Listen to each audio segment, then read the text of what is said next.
You know when you get your wisdom teeth out though, and you're like zooted on meds, you say like crazy shit. I like got the meds and I had my mom record me and it was lame as shit. I was so sad. I was hoping I would say some insane shit, but I was literally just sitting there like, I'm just tired, man. No, I remember one surgery I went, the doctor, like the anesthesiologist, I think this should be illegal. They started to put me under and then they looked at me, looked down at me and were like, bye. I'm so serious. They were like, goodbye. And I literally thought I was gonna die. I literally thought I was gonna die. And I'm like, they should not, that should be illegal. That's some horror movie shit.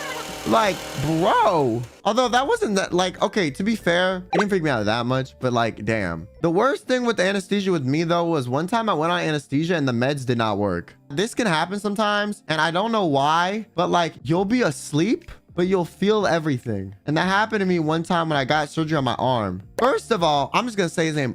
Dr. Brown, okay? I went to the emergency room because I broke my arm. And this doctor was on call. And if you don't know what it means to be on call as a doctor, it means that like you're not working that day, but if they need you, they will call you and you have to come in. I guess he was pissed that he had to come in on his off day. So he was super impatient with the anesthesia. He didn't check if it like properly set in or if he gave me enough. It was enough to make me be like, it was enough to where I couldn't move, but I could feel everything and still talk. I remember screaming like, stop, it hurts, stop, and like veering in pain. And these motherfuckers were still doing it because they were trying to see if they could reset it manually without surgery. I was like 13, 12. I was pretty young. I remember like what happened is after the surgery, like, first of all, the manual reset didn't work, okay? Not only did you suck at giving me anesthesia, but you suck at your job too. So the nurse, you know, my mom comes back in the room, speaks in a very low voice and is like, listen, I'm like risking my job telling you this, but the doctor did not wait or administer enough anesthesia. He was screaming in pain the whole time. He kept saying like, stop. My mom was like, what the f?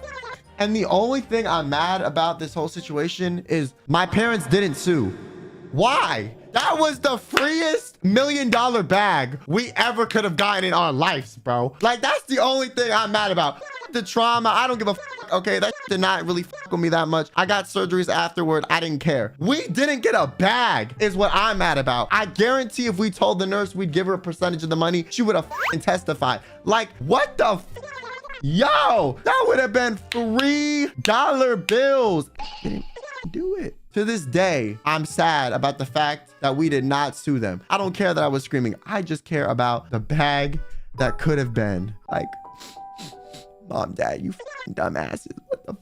And I like spoke to my mom about this recently and I was like, why the f didn't y'all sue? And they were like, to be honest, bro, like we had too much going on at the time to sue. And I was like, all right, that's fair. Like, you know. And then after that, we had to get a different doctor to do my surgery. You know what I'm saying? It hurt like a motherfucker. Woke up there. I didn't really hurt that bad. Bro, one time. Okay, this is a funny story, bro. I wasn't feeling good, right? So I went to wake up my mom because I was feeling like really bad. Like, I was like, I think I'm like gonna pass out or like something. Like, I was like, this is not normal. And like, she came out into the kitchen. I was sitting down. She got me some water. You know, she was just like, you know, making sure I was like, okay. I got up to go to the bathroom. Then I walk into the kitchen and my mom is passed out.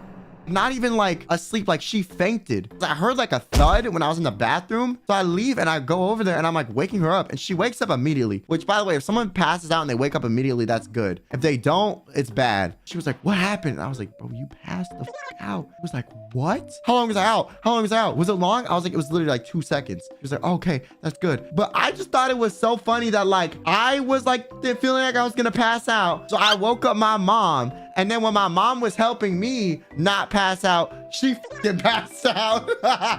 Like, what are the odds, bro? What the f are the odds? That, like, I was feeling so I woke her up. She came to help me. And then she passed out too. Like, what? Like, that made no sense. The next day, we were both, like, at breakfast, like, what the f was that? Like, you transferred the sickness to me. And I was like, low-key, I did. What the f?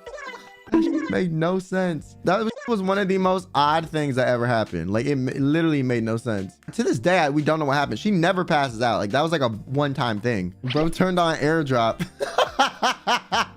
Maybe she locked her knees. Maybe. My theory is like she got up too fast because she got out of bed pretty quickly. Like maybe that and her kind of being half asleep. That's crazy.